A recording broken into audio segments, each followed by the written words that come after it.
रेगाया गोमाजाबाय। हास्थायै हास्थायै लरायजोबलांबाय गासै जिउनि हांखुर जानाय लुबै लुबै गोसो सिङावनो दोनखोमानांबाय दिनै।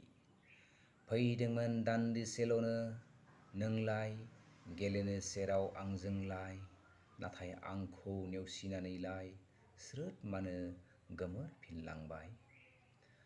नोंखौ लानानै सिमां नुनाया थेर बेथेरसो जानांबाय थांखिया, गुलि गुलि थाफानो नोंजों साननाया हावरियासो जाफिननांबाय दानिया।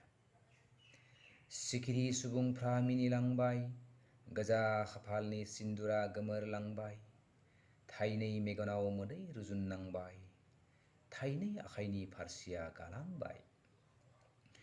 मिनिनो सानब्लाबो रंजानो बाजानो गोसो जाब्लाबो गोसो खाङै खाङैनो दद्रफिननाङो, गोदान जिउखौनो मोनफिनला माथो। बिमा बिफा बाय बाहागिफोरा हास्थायदोंमोन खाफाला खेबसेबाव जुफिफिनगोन, नोंनि जिउआव गोजोन जाफिनगोन, नाथाय नुवाखिसै दाबोनो माब्लादि फैगोन। मालायनि मिनिनाय रंजानाय नुना गोसो जायो नोंहाबो माब्लाबा, नाथाय हाया जायो दिन्थिनो नोंहा रेगा गोमाजानाय सुबुं होनना।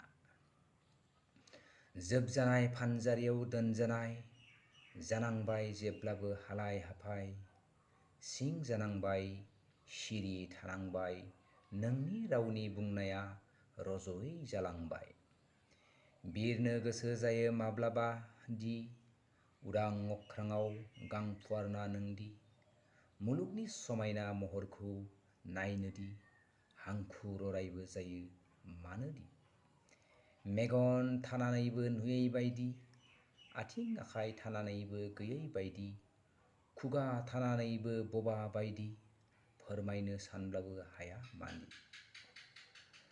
आद्रा जिउखौ माबोरै थावरि हानो, रुगुं मोनहास'यै जिउखौ बोरै दैदेननो, थांहां फैहां गोदोहां गोदोहां फावसायहांसो, मुगै जानायजों नोंहा जेब्लाबो दुखुल'सो।